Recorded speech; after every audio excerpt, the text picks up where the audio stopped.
Hello everyone, welcome to my YouTube channel. Today we are going to discuss about citrus canker.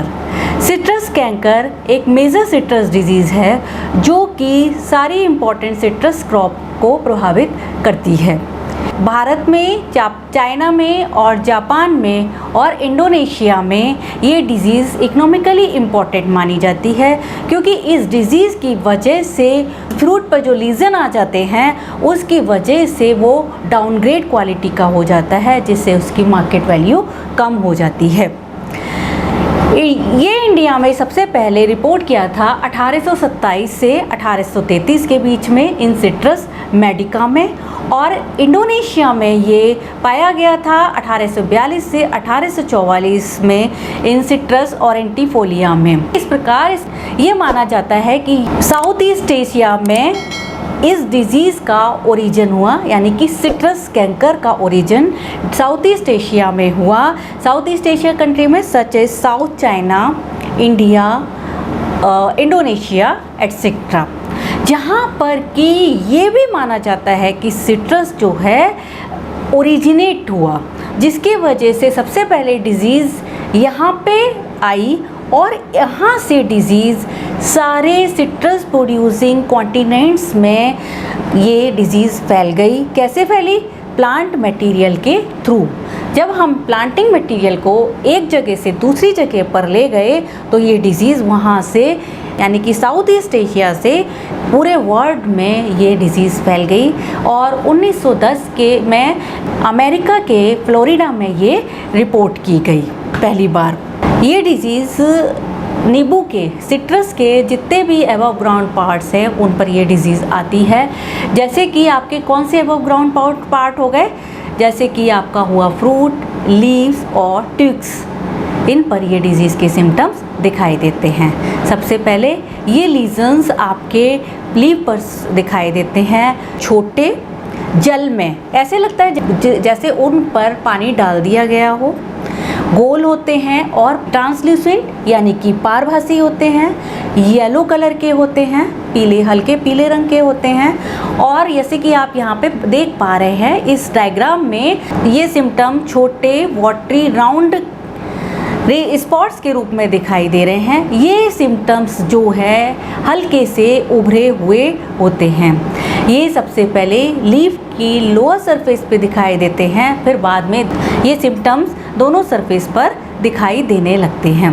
बाद में जैसे जैसे ये disease advance होती है, इस जो स्पॉट्स आपको दिखाई दे रहे हैं उसकी सरफेस वाइट या ग्रेइश हो जाती है।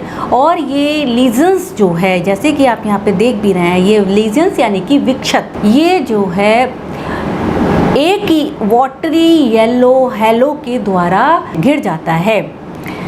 वो वाटरी येलो हैलो यानी कि उसके चारों तरफ जल में येलो प्रभा मंडल बन जाता है और बाद में ये लीजन फट जाता है, जिससे कि जो लीजन है, लीजन यानी कि विक्षत, उसकी सरफेस रफ कॉर्की दिखाई देने लगती है सेंटर में। यानी कि जब लीजन जो है मैच्योर होता है तो लीजन की जो बीच वाला पोर्शन है फट जाता है, और जिसकी वजह से लीव के लीजन की सरफेस कॉर्की और रफ या क्रेटर लाइक हो जाती है। लीव टिश्यू जो है ओल्ड लीजन, जो बहुत पुराना लीजन हो जाता है, उसमें जो लीव टिश्यू है वो मर जाता है और उसमें से निकल के गिर जाता है, और ये कंडीशन बना देता है शॉर्ट होल वाली। शॉर्ट होल यानी कि विस्फोट छिद्र इस लीजन पर बन जाता है। जब फोलिएज और पिटियोल पर सीवियर इन्फेक्शन आ जाता है तो ट्रीज़ का डिफोलिएशन हो जाता है, यानी कि उसमें प्रीमेच्योर वक्त से पहले पत्तियां गिर जाती हैं।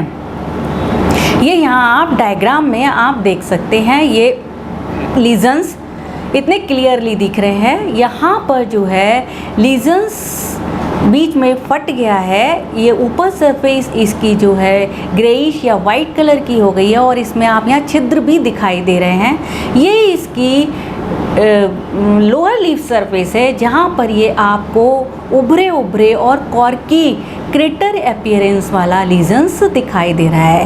एक्चुअली सिट्रस कैंकर में, कैंकर होता क्या है, कैंकर जो है कैंसर का बिगड़ा हुआ रूप है। इसमें टिश्यूज़ की नेक्रोसिस होती है, नेक्रोसिस यानी कि ऊतकक्षय, तो जिसकी वजह से जहाँ पर इसके सिम्टम्स, जहाँ पर ये पैथोजन अटैक करता है उस जगह के टिश्यू मरने शुरू हो जाते हैं और उसका वहाँ पर एक लीजन्स बनना शुरू हो जाता है। इसके बाद हम इसके ट्यूब पे इन्फेक्शन चलते हैं, यानी कि ट्विग यानी कि प्लांट की टहनी। प्लांट की टहनी पर ये इन्फेक्शन वैसे ही आता है जैसे कि इसकी पत्तियों पर आता है, लेकिन इनके जो लीजन्स बनते हैं उसके चारों तरफ कोई येलो हेलो नहीं बना होता है। इस डायग्राम में आप बहुत क्लियरली देख पा रहे हैं कि इसमें जो है कोई भी येलो हेलो नहीं दिखाई दे रहा है और ये सिम्टम्स उभरे हुए कॉर्की अपीयरेंस में दिखाई दे रहे हैं, रफ दिखाई दे रहे हैं, ठीक है। इसके बाद जब इसका इन्फेक्शन और ज़्यादा बढ़ता है तो ये जो बार्क है इसका इरप्शन होता है और बैक्टीरिया जो है बाहर आ जाता है इससे, लीजन से। जब कब आता है ये, जब वार्म रेनी सीज़न होता है तो ये बैक्टीरिया वहाँ से जो लीजन्स हैं उससे बाहर आ जाता है, ठीक है। फिर बाद में क्या होता है, बाद में ये जो ट्विग है या स्टेम है ये वाला पार्ट पूरा घिर जाता है और इसको गर्डल बन जाता है इसमें, और finally stem girdle and die. Lesion जो ब्रांचेस और ट्विग्स पर बने उनमें बैक्टीरिया प्रेजेंट रहता है और वो कई सालों तक वहाँ पे प्रेजेंट रह सकता है। फ्रूट्स पर जो लीजन्स बनते हैं वो डिस्क्रीट होते हैं, स्कैब लाइक होते हैं और या कॉर्की होते हैं। ये भी अक्सर येलो हेलो के द्वारा घिरे रहते हैं। Severely blemished fruits can drop prematurely leading to reduced yield. जब फ्रूट पर ब्लेमिशेस ज़्यादा बन जाते हैं, ज़्यादा सीवियरली इन्फेक्टेड हो जाता है तो वो वक्त से पहले गिर जाता है, जिसकी वजह से यील्ड में कमी आ जाती है। जब इस पे लीजन्स बनते हैं तो इसकी जो लेमन की इंटरनल क्वालिटी है वो अनअफेक्टेड रहती है और उसमें जूस में कोई ख़राबी नहीं आती। उसके अलावा जूस में जब कोई ख़राबी नहीं आती, आसानी से खाने योग्य होता है, लेकिन जब उस पर कैंकर बन जाता है उसकी क्या होता है, उसकी वैल्यू, उसकी शक्ल जो है बिगड़ जाती है, जिसकी वजह से क्या होता है वो उसकी मार्केट वैल्यू कम हो जाती है। यानी कि निशान आ गए, हम मार्केट में जाएंगे तो क्या होगा, अरे इस पे तो निशान है, ये दगीला नींबू है, इसको छोड़ दो। इसकी वजह से क्या होगा, हम जो है प्राइस कम करने को उसको बोलेंगे दुकानदार को। तो क्या हुआ, लीजन्स की वजह से उसकी एडिबल क्वालिटी में, उसके जूस में कोई कमी नहीं आती, बस क्या होता है उसमें दगीला होने की वजह से उसकी मार्केट वैल्यू कम हो जाती है। यहाँ पे आप ये डायग्राम देख रहे हैं फ्रूट्स के, जिसमें आप लीजन्स देख पा रहे हैं। रेज्ड ब्राउन कैंकर आपको फ्रूट में दिखाई दे रहा है और इस डायग्राम में आपको पूरा येलो कलर का हेलो इसमें दिखाई दे रहा है। पैथोजन, सिट्रस कैंकर एक बैक्टीरियल डिजीज़ है जो कि बैक्टीरिया ज़ैंथोमोनास सिट्री पैथोवा सिट्री के द्वारा कॉज होती है। इसका ज़ैंथोमोनास सिट्री का सिनोनिमस है ज़ैंथोमोनास एक्सोपोडिस पैथोवर सिट्री। इसका अर्लियम नेम था ज़ैंथोमोनास कैम्पेस्ट्रिस पैथोवर सिट्री। पैथोवर क्या होता है, पैथोवार एक्चुअली क्या होता है, पैथोवार ग्रुप ऑफ ऑर्गेनिज्म होता है जो कि स्पेसिफिक होस्ट के लिए स्पेशलाइज्ड होता है, ठीक है। ये जो है ग्राम नेगेटिव बैक्टीरिया है। ग्राम नेगेटिव बैक्टीरिया क्या होते हैं और ग्राम पॉजिटिव बैक्टीरिया क्या होते हैं, इसके लिए हम पहले एक वीडियो पोस्ट कर चुके हैं, उसको हम डिस्क्रिप्शन बॉक्स में दे देंगे, आप उसको देख लेना। ये बैक्टीरिया नॉन स्पोर फॉर्मिंग है, मतलब यानी कि इसके अंदर स्पोर नहीं बनता है और ये एरोबिक बैक्टीरिया है। एरोबिक बैक्टीरिया यानी कि ये ऑक्सीजन की प्रेजेंट में ही श्वसन करता है।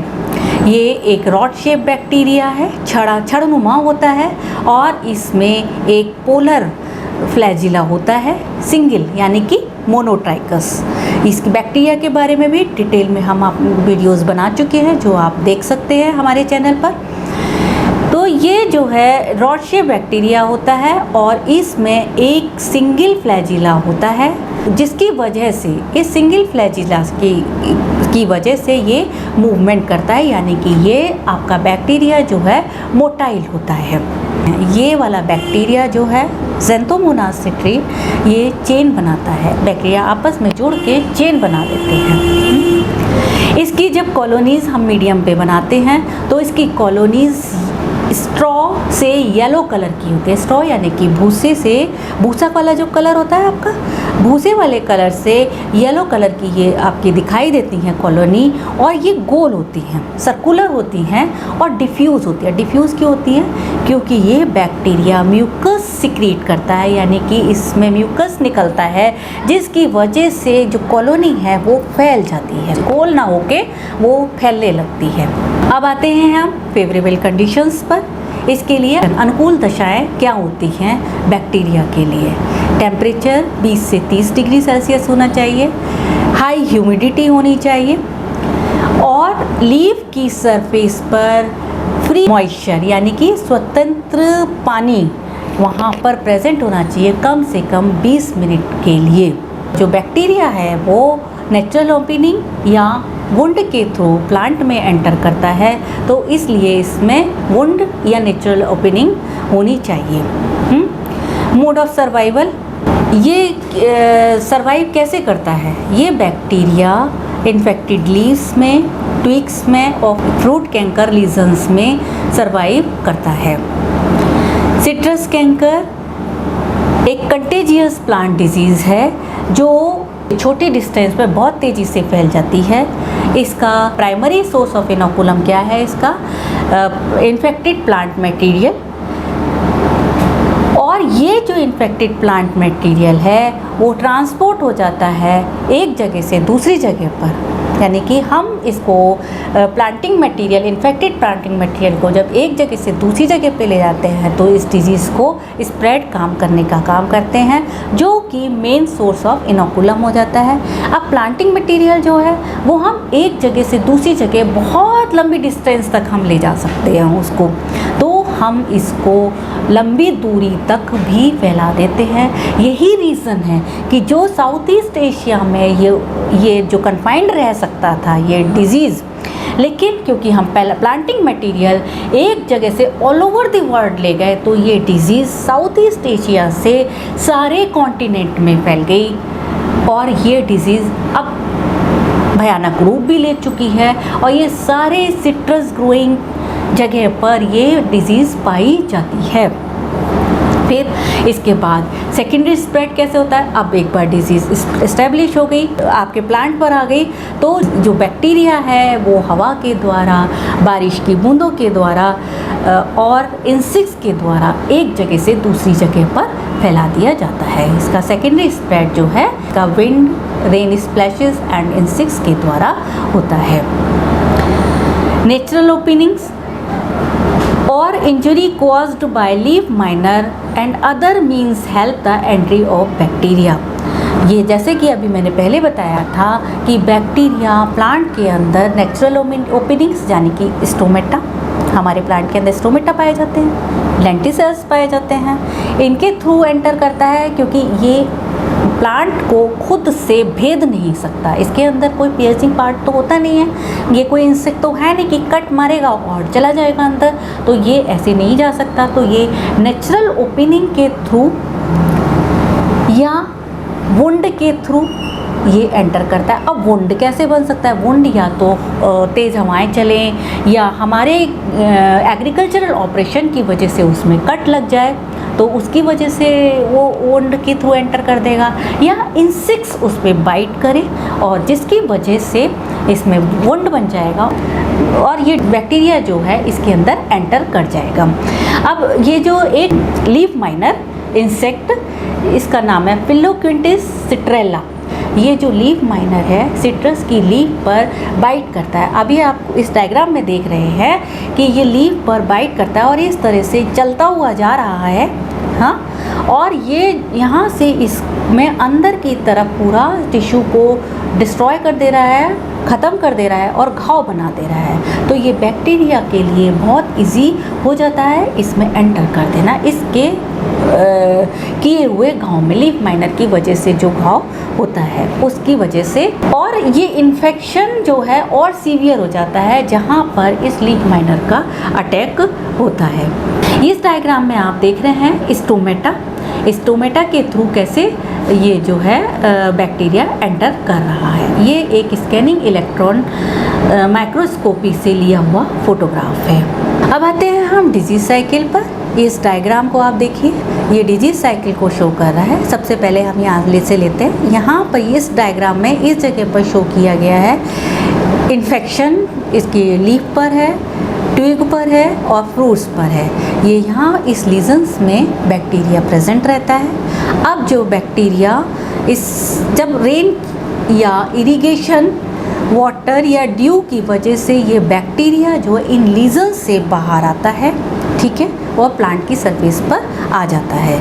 और जब ये इनोकुलम सरफेस पर आ जाता है तो रेन की बूंदों में जहाँ की ये इनोकुलम प्रेजेंट रहता है, हवा के द्वारा बहा के, मतलब जबकि रेन की ड्रॉप्स बहा के एक जगह से दूसरी जगह ले जाई जाती हैं, तो ये बैक्टीरिया इन रेन ड्रॉप्स में प्रेजेंट रहता है, जिसकी वजह से ये एक जगह से दूसरी जगह पे फैल जाता है और हेल्दी टिश्यू पर जाके अटैक कर देता है। ये यहाँ आप डायग्राम में देख पा रहे हैं, ये रेन की बूंदें हैं जिसमें बैक्टीरिया प्रेजेंट है और ये बैक्टीरिया आपके हेल्दी प्लांट टिश्यू पे अटैक कर देगा, चाहे लीफ पे करे, चाहे आपके ट्विग्स पे करे, चाहे आपके लेमन पे करे, फ्रूट पर करे। तो फिर ये इसके अंदर एंटर करता है, जैसे कि मैं आपको बता चुकी हूँ। ये इसके अंदर एंटर इसकी नेचुरल ओपनिंग्स या वुंड के थ्रू करता है, जो हम वुंड बनाते हैं एग्रीकल्चर ऑपरेशन के थ्रू या जो है इंसेक्ट्स की वजह से, इंसेक्ट बाइटिंग की वजह से। अब ये जो है इसके अंदर आ जाते हैं। इस डायग्राम में आप देख रहे हैं जैसे ये स्टोमेटा के थ्रू ये बैक्टीरिया एंटर किए। अब जैसे कि मैंने बताया था कि फ्री मॉइस्चर प्रेजेंट होना सरफेस पे बहुत ज़रूरी है।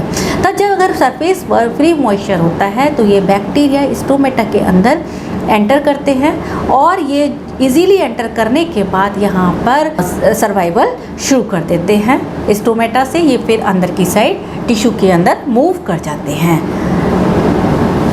इसके बाद आए हम इसके मैनेजमेंट पे, इसको रोकने के लिए क्या उपाय हैं। जहाँ पर ये डिजीज़ इस्टेब्लिश हो गई है वहाँ इसको कम्प्लीटली कंट्रोल करना बहुत टफ है, फिर भी इसके लिए कुछ साधन हैं जिससे हम डिज़ीज़ को रोक सकते हैं। जैसे कि आपके हैं जहाँ पर ये डिज़ीज़ है और जहाँ ये डिज़ीज़ नहीं है, स्ट्रिक्ट क्वारंटाइन मेजर्स बनाएं। मतलब जो क्वारंटाइन क्या होता है, इसके लिए भी एक वीडियो मैं अपलोड कर चुकी हूँ अपने यूट्यूब चैनल पर, जिसको आप देख सकते हैं। क्वारंटाइन एक्चुअली गवर्नमेंट के नियम होते हैं जिसमें कि हम जब प्लांटिंग मटेरियल को एक जगह से दूसरे जगह ले जाते हैं तो गवर्नमेंट के नियम को फॉलो करते हैं। तो स्ट्रिक्ट क्वारंटाइन मेजर्स को फॉलो करना चाहिए इसके लिए, जिससे कि जो कैंकर फ्री एरिया हैं वहाँ पर ये डिज़ीज़ ना पनप सके। दूसरा, जो बैडली इन्फेक्टेड ट्विग्स हैं उनको प्रून कर देना चाहिए, मानसून के आने से पहले कट कर देना चाहिए। और जो इन्फेक्टेड ट्विग्स हैं, इन्फेक्टेड प्लांट डेब्रिस है, उसको दूर ले जाकर जला के नष्ट कर देना चाहिए। न्यू ऑर्चर्ड्स की प्लांटिंग के लिए जो नर्सरी स्टॉक्स यूज़ करें वो डिजीज़ फ्री हों।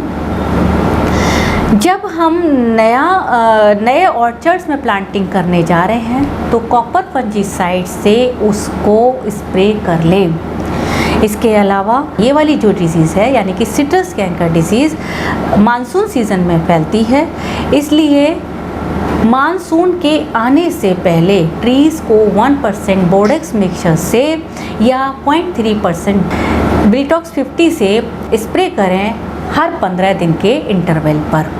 इसके अलावा हम antibiotic streptomycin sulphate 500 to 1000 ppm या फाइटोमाइसिन 2500 ppm का यूज़ कर सकते हैं डिजीज़ को मैनेज करने के लिए। कॉपर ऑक्सीक्लोराइड 0.2% का यूज़ कर सकते हैं। इनके लिए ये भी इफ़ेक्टिव है, इनका स्प्रे जो है 15 दिन के अंतराल पे करना चाहिए। इसके अलावा spray of neem seed cake at the rate of 80 kg per एकड़ is highly effective to control citrus canker as well as leaf miner. ये डिजीज़ क्योंकि लीफ माइनर की वजह से भी और सीवियर हो जाती है, तो इस डिज़ीज़ को और लीफ माइनर को कंट्रोल करने के लिए नीम सीड केक का 80 किलो पर एकड़ के रेट पर स्प्रे करना फ़ायदेमंद होता है। इसमें क्या करना है कि 25 किलो का नीम का केक लेकर उसको 100 लीटर ऑफ वाटर में सोक करके रखना है और उसको 1 हफ्ते तक डिकम्पोज होने देना है। इसके बाद जो ये सॉल्यूशन बनेगा इसको बिना फिल्टर किए स्प्रे कर देना है। अब क्या है, जो जब हम इसके स्प्रे करते हैं, कई स्प्रे आप कर सकते हैं, इसकी वजह से गुड रिज़ल्ट आते हैं। अब ये जो नीम क्या है, अब नीम तो केवल इंसेक्टिसाइड या इसका काम ही नहीं कर रही है, एंटीबायोटिक की तरह काम नहीं कर रही है। इसके अलावा ये जब फील्ड में जाती है तो ये मैन्योरिंग का भी काम कर रही है। हमारी फील्ड की, हमारे ऑर्चर्ड्स की जो है उसकी न्यूट्रिएंट वैल्यू को बढ़ा रही है, जिससे ट्रीज़ हेल्दी हों।